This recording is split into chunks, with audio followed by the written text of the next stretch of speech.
현대인들이 가지고 있는 신종 질병이 참 많습니다. 그 가운데 우리가 스마트폰 시대에 살고 있기 때문에 스마트폰 때문에 가지는 질병들, 현대인들이 가지는 신종 질병들이 많이 있습니다. 앞에 보시는 사진처럼 스마트폰을 보기 위해서 목을 이렇게 당겨야 되기 때문에 목뼈 그 디스크가 그 질병으로 우리들에게 다가와 있습니다. 목뼈 디스크뿐만 아니라 그 거북목이라 그러죠. 앞을 이렇게 고개를 이렇게 쭉 내밀어서 우리가 스마트폰을 보기 때문에 거북목 증후군이라는 그런 새로운 질병도 생겼습니다. 저도 컴퓨터와 스마트폰을 많이 보기 때문에 지금 또 고개가 좀 숙여졌나, 바로 이 자세를 좀 바로 하려고 제가 노력을 많이 하는데 굉장히 이 어깨도 많이 구부러지고 또 거북목이 되어져 가는 것 같아요. 이런 것들을 우리는 신종 질병이다라고 그렇게 이야기를 합니다. 요즘 스마트폰을 어렸을 때부터 보기 때문에 이 노안도 좀 빨리 온다고 그래요. 30대 초반이 되면 벌써 노안이 올 정도로 이 노안도 우리에게 자주 오고요. 또 안구 건조증, 그런 것도 너무 스마트폰 이런 것들을 많이 보기 때문에 생겨나는 질병이라 그렇게 이야기를 하고 있습니다. 또 우리가 이 조그마한 그 자판을 이렇게 두드리기 때문에 손목에도 이상이 생겨서 손목 터널 증후군 뭐 이런 것도 있다 그러고요. 또 특이하게 제가 설교를 준비하면서 인터넷에 찾아보니까 스마트폰 치매도 있더라고요. 이 스마트폰 치매가 뭐냐면 우리가 스마트폰이 있기 전에 그냥 전화기를 우리가 사용할 때는 보통 전화번호 우리가 한 20, 30개는 그냥 암기를 했지 않습니까? 그런데 요즘은 자기 전화번호도 잘 몰라요. 뭐 친한 사람 전화번호 물으면 대답하지 못하고 꼭 스마트폰을 찾아봐야지 알 수 있을 정도로 모든 전화번호를 다 잊어버리는 그런 스마트폰 치매, 그런 질병도 우리들에게 있다고 그렇게 이야기를 하고 있습니다. 현대인들이 가지는 5대 질병 우리가 너무나 잘 알고 있죠. 암, 당뇨병, 뇌졸중, 심장병, 또 우울증, 이런 것들은 현대인들이 가지는 신종 질병에 관한 그런 것입니다. 요즘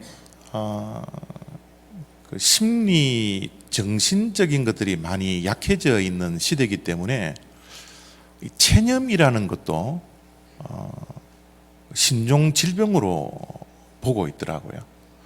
이 체념이라는 것은 뭐냐면 희망을 쉽게 버리고 포기하는 거죠. 현대인들은 너무 쉽게 낙심하는 것 같아요. 너무 쉽게 절망하고요. 그 실망과 절망 때문에 또 낙심 때문에 어떻게 해요? 포기해버리죠. 그래서 쉽게 체념해버리는 겁니다.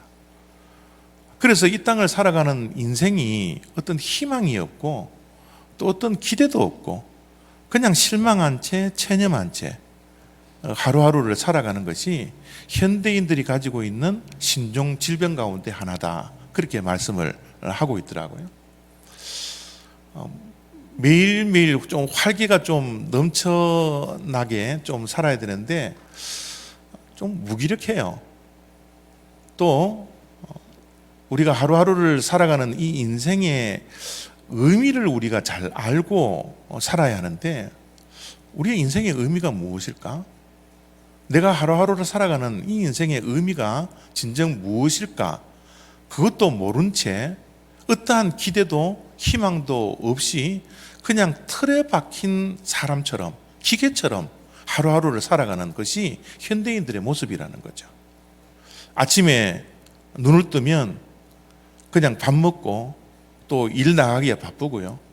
또 일 한 8시간 하고 또 집에 돌아와서 또 저녁 먹고 또 잠자는 준비하고 또 TV 몇 분 보다가 그냥 잠들어 버리는 이런 루틴이 매일매일 반복되는, 정말 기계가 움직이듯이 정말 그런 틀에 박힌 그런 삶들을 현대인들은 살아가고 있더라는 거예요. 삶의 의미도, 삶에 대한 기대도, 삶에 대한 희망도 없이 하루하루를 살아가고 있습니다. 그래서 많은 사람들이 이렇게 이야기를 한다고 합니다. 세상에 있는 것은 절망뿐입니다. 이 세상에 무슨 희망이 있습니까? 희망 따위는 없습니다. 라고 단정짓고 체념하면서 현대인들은 살아가고 있다는 거죠. 혹시 이 자리에 예배를 드리고 있는 저와 여러분들의 삶이 그러지는 않습니까? 삶에 대한 어떤 희망도 없이, 기대도 없이 체념하며 하루하루를 살아가고 있지 않습니까? 우리의 신앙은 어떻습니까? 예수 그리스도를 믿고 하나님을 믿는 우리들의 신앙의 현 주소는 어떻습니까? 우리의 신앙도 어떤 기대가 있고 신앙에 대한 희망이 우리들에게 있어야 되는데, 아무런 희망도 없이, 아무런 소망도 없이, 아무런 기대도 없이 하루하루를 그냥 틀에 박힌 것처럼 들여가고 있는 것이 우리 신앙의 현 주소이지 않습니까? 여러분, 하나님에 대한 기대감이 있으세요? 예수를 처음 믿고 교회를 다녔을 때는 이 교회에 대한 희망도 있고요, 또 교회에 대한 기대도 있고요, 또 예수를 믿고 하나님에 대한 뭔가 기대를 가지고서 신앙을 생활했는데, 이제는 하나님께조차도 우리가 체념하고 하루하루를 살아가고 있지 않습니까? 혹시 기도는 하고 있지만 기도에 대한 기대감이 여러분들이 있나요? 기도의 응답에 대한 기대감이 있습니까?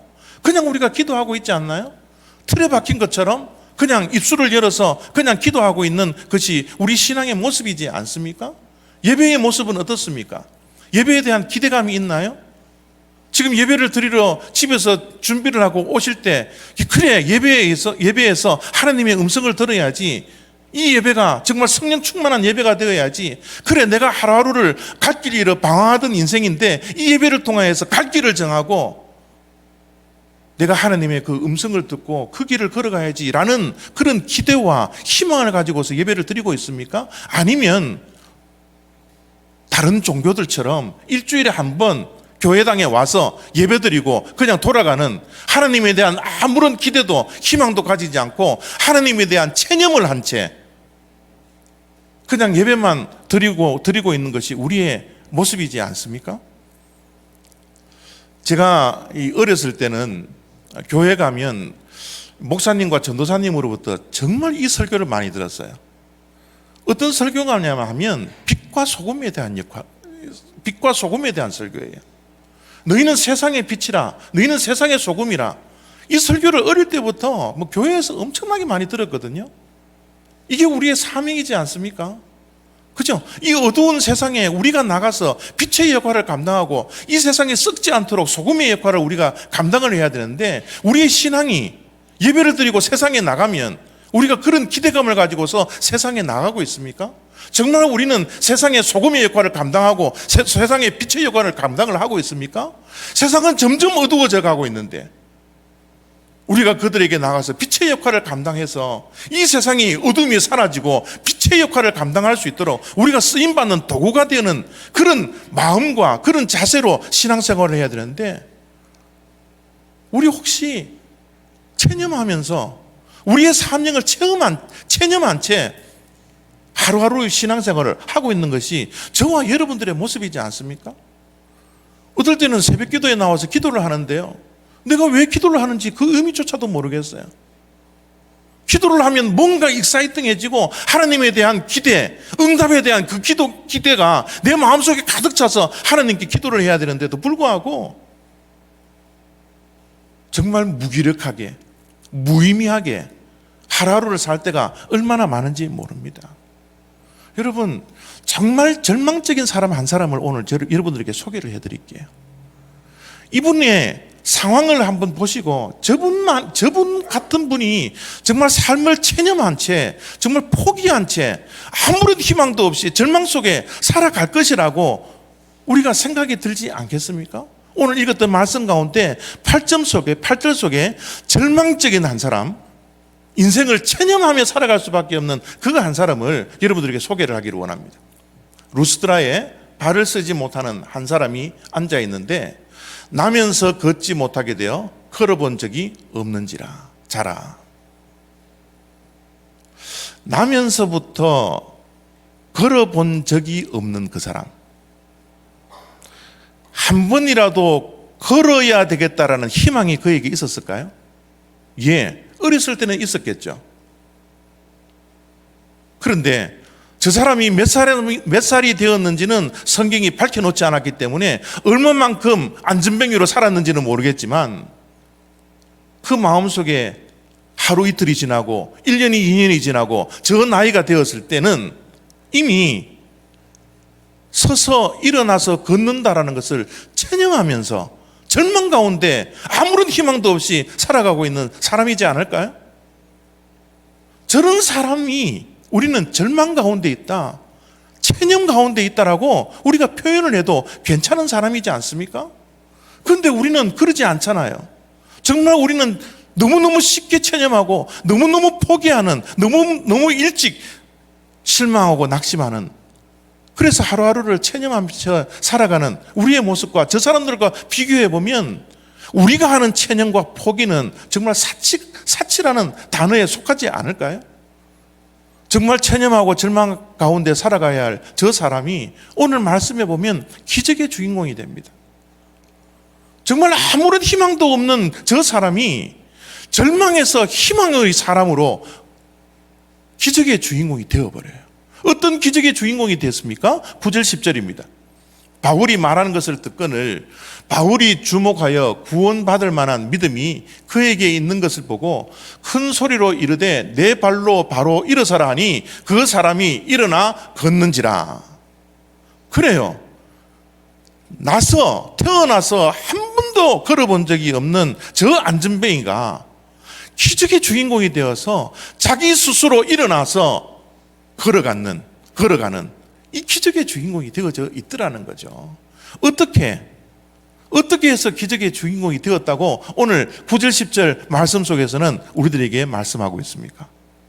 한마디로 이야기하면요, 저 사람은 체념하지 않았어요.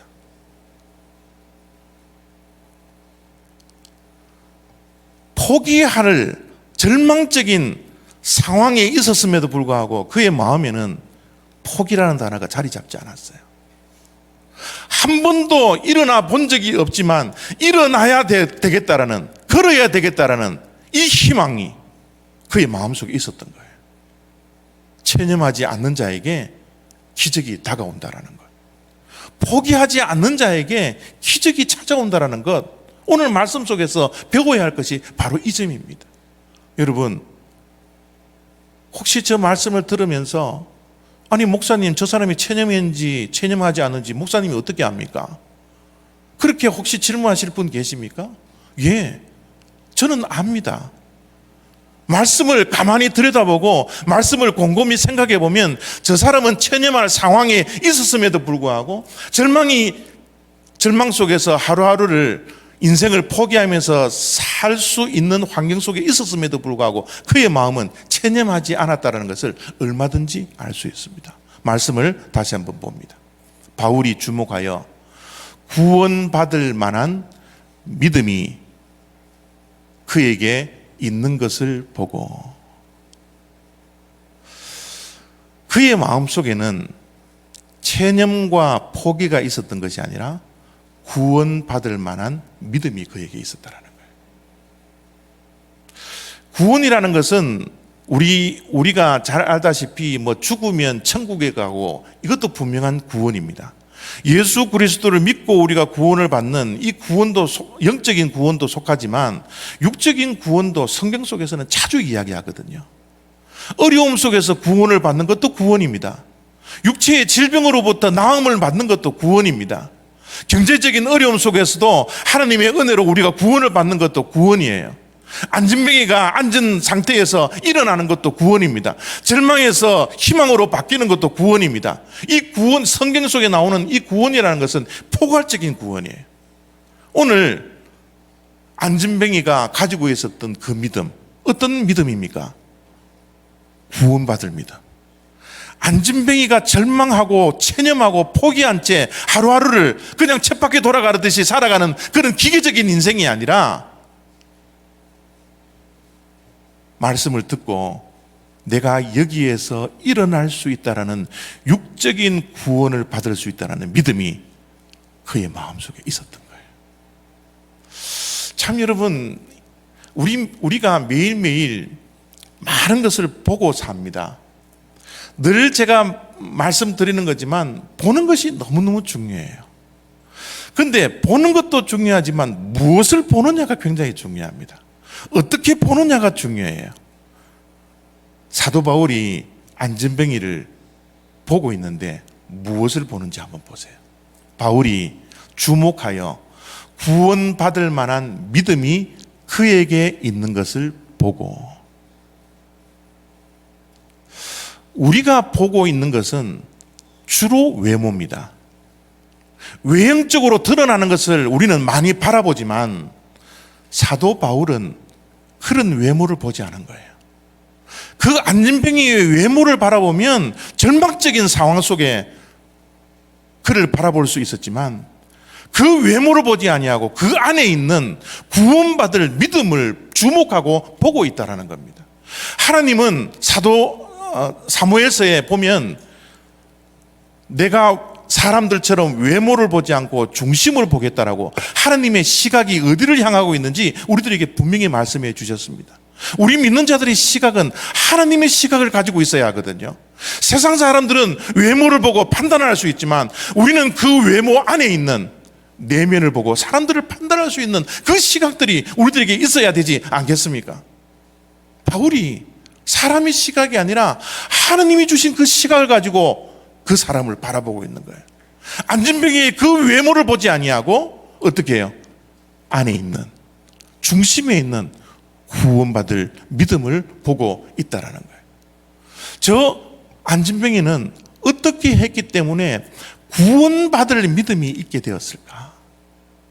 구원받을 믿음이 어떻게 그의 마음속에 자리 잡고 사도 바울이 주목하여 그 믿음을 볼 수 있을 정도로 구원받을 믿음을 가지고 있었을까? 말씀을 보면 이렇게 믿음이 어디에서 나왔는지를 말씀을 하고 있습니다. 바울이 말하는 것을 듣거늘,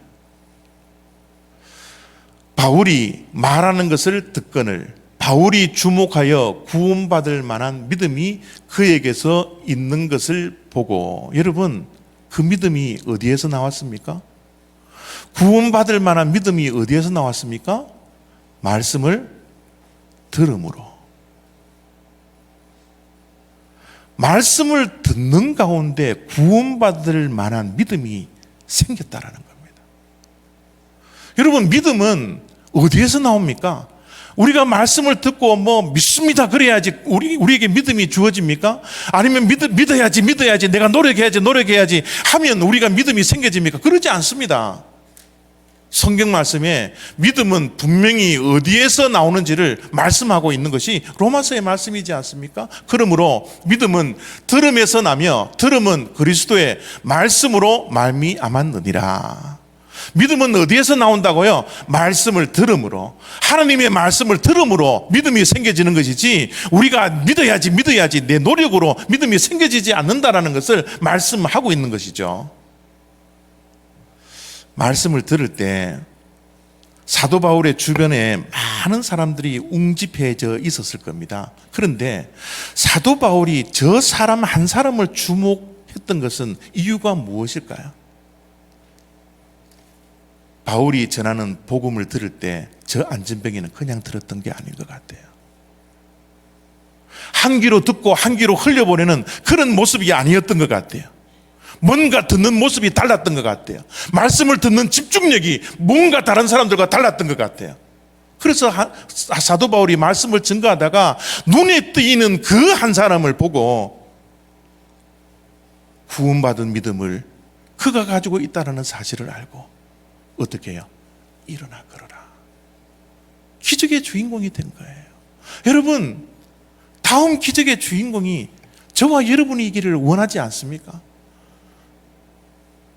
정말 체념한 채 우리의 신앙생활의 연수를 자랑하는 것이 아니라 연수가 오래되었음에도 불구하고 예배에 대한 아무런 감격도 없고 기도에 대한 아무런 기대도 없고 하나님에 대한 아무런 희망도 없이 하루하루를 체념하면서 신앙생활하고 있는 우리들, 어떻게 보면 영적으로 안전뱅이에 불과한 우리들, 바로 하나님의 말씀을 경청하고 주목하여 하나님의 말씀에 집중함으로써 이 하나님의 말씀을 듣는 가운데 내 삶 속에 어떤 구원이 있을 것이라고 기대감을 가지고 믿음을 가지고 앉아있는 이 모습이 주님의 음성을 듣고 일어나려고 하는 그 기대감을 가지고 예배를 드리는 그 기적의 주인공들, 우리의 삶 가운데 하나님께서 은혜를 주시고 기적을 베풀어 주셔서 우리의 무너져 있는 모든 것들이 회복된다라는 이 희망과 소망으로 가득 차 기뻐할 수 있는 우리들,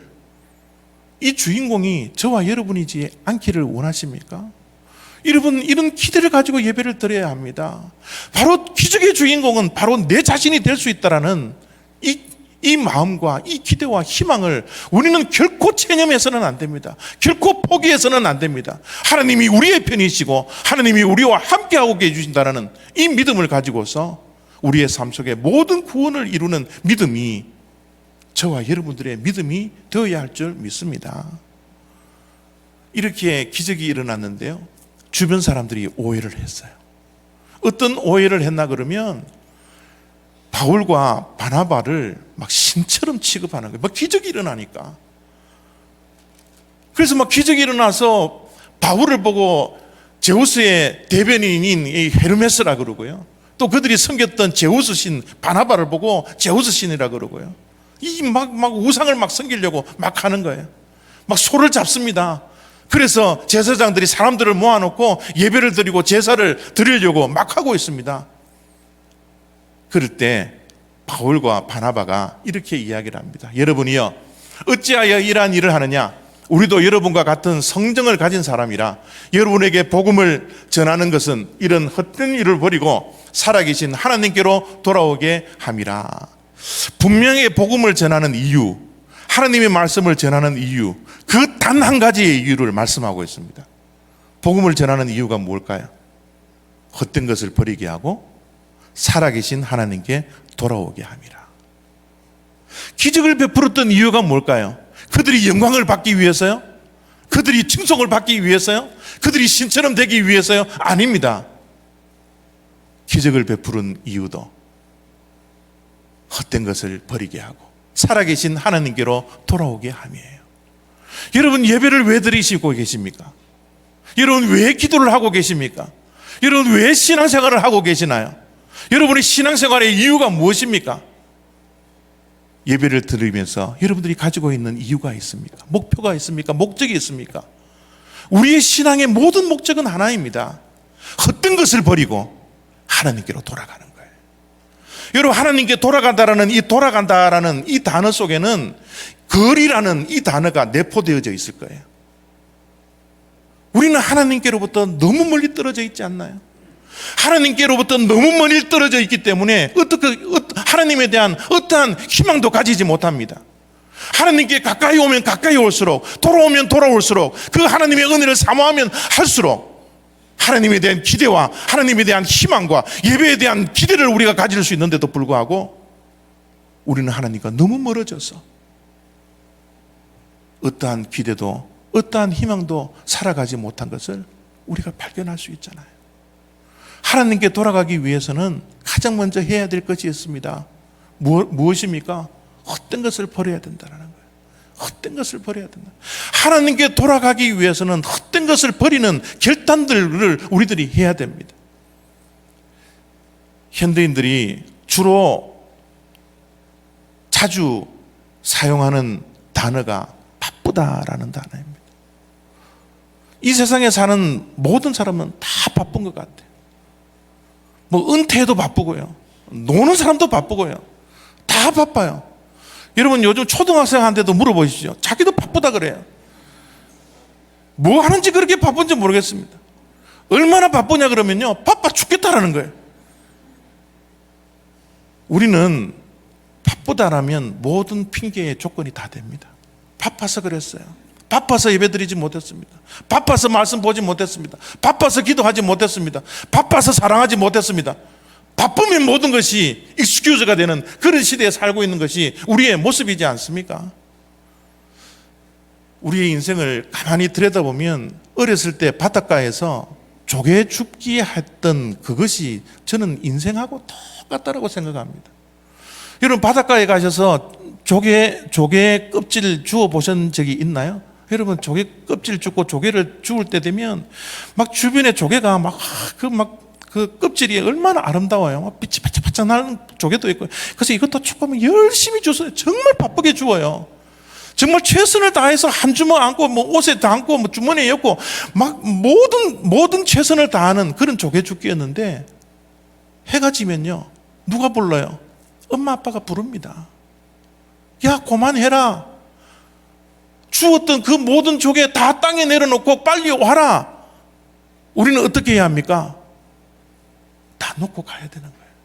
누구에게? 아버지 집으로, 엄마 집으로. 여러분 이게 인생이지 않습니까?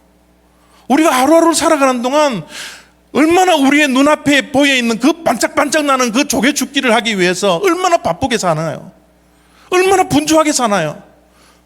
아버지가 불렀을 때는 우리가 하나도 가지고 가지 못하는데 다 내려놓고 가야 함에도 불구하고 건강을 잃어버리는 그조차도 잊어버린 채 모든 사람들이 바쁜 채로 하루하루를 살아가는 것이 우리의 인생이지 않습니까?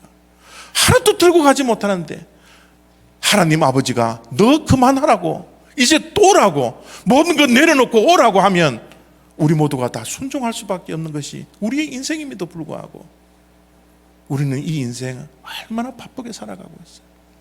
여러분 그 바쁘게 살아가는 모든 것들이 우리가 가지고 갈 수 있는 이 모든 것들이 여러분 헛된 것인 줄 아십니까?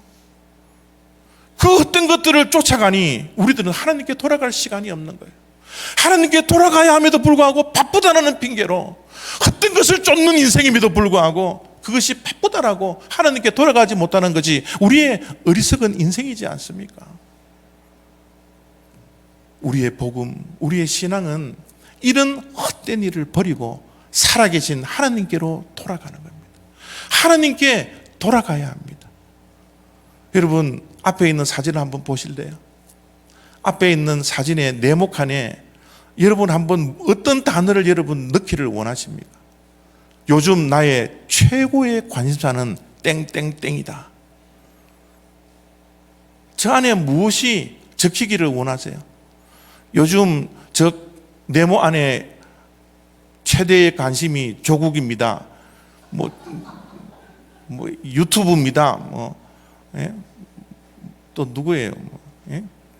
그런 이름을 적기를 원하십니까? 우리가 지금 가지고 있는 최고의 관심사가 뭐예요? 그것이 바로 이 단어가 되어야 되지 않을까요? 우리 믿는 자들의 최고의 관심은 조국이 아니라 유튜브가 아니라 하나님이 되어야 되지 않을까요? 우리는 모든 헛된 것들을 다 빼앗기고 있는 거예요, 이 세상에. 우리의 모든 관심과 최대의 관심은 하나님께 있어야 되는데 이것이 신앙생활인데 우리는 세상에 우리의 관심사를 다 빼앗긴 채 헛된 것을 쫓으면서 살아가고 있지 않습니까? 여러분 우리는 하나님 없이 살 수 없는 생명들입니다. 주님께서 이렇게 요한복음에 말씀해 주셨습니다. 너희가 하나님을 떠나서는 아무것도 할 수 없느니라. 여러분 하나님의 은혜 없이 살 수 있습니까? 하나님의 긍휼하심이 없이 우리 살 수 있습니까? 사도 바울의 고백처럼 모든 것이 하나님의 은혜입니다라고 고백할 수 있는 자들이 우리 믿는 자들인데 하나님 없이 우리는 어떻게 살아갈 수 있습니까? 물고기가 물을 떠나서 살 수 없는 것처럼 우리는 하나님을 떠나서는 존재할 수 없는 사람들인데 우리는 하나님께로부터 나왔고 하나님으로부터 말미암고 하나님께로 돌아가야 할 인생, 하나님이 우리의 모든 것들인데 하나님에 대한 관심을 가지지 않고 헛된 것을 쫓아 살아갈 때가 얼마나 많은지 모른다라는 거예요. 오늘 이 음성을 듣기를 원합니다. 복음은, 우리의 신앙은 얼마만큼 헛된 것을 버리고 하나님께 돌아가는 것인가, 하나님에 멀어져 있는 이 관계를 얼마만큼 좁힐 것인가, 이것이 우리의 신앙생활입니다. 오늘 또 하나님께서 우리를 기다리고 있지 않을까요? 체념한 채 아무런 기대감도 없이 신앙생활하고 있는 우리들에게 찾아오셔서 우리들에게 희망을 주기를 원하고, 영적으로 안전병이었던 우리들을 이렇게 세워주셔서 다시 한번 기대감을 가지고 희망을 가지고서 이제 헛된 것을 버리고 하나님께로 돌아오는 그 생명이 되는 그 거룩한 예배자, 그 찾는 하나님의 모습이 여러분 오늘 우리의 가슴 속에 다가오기를 바랍니다. 오늘 또 하나님께서는 문 밖에서 우리를 기다리십니다. 우리가 하나님께 돌아오기 위해서 단 한 분밖에 계시지 않는 독생자 예수 그리스도까지 생명을 죽이시면서까지 우리를 사랑해 주셨던 그 하나님이신데,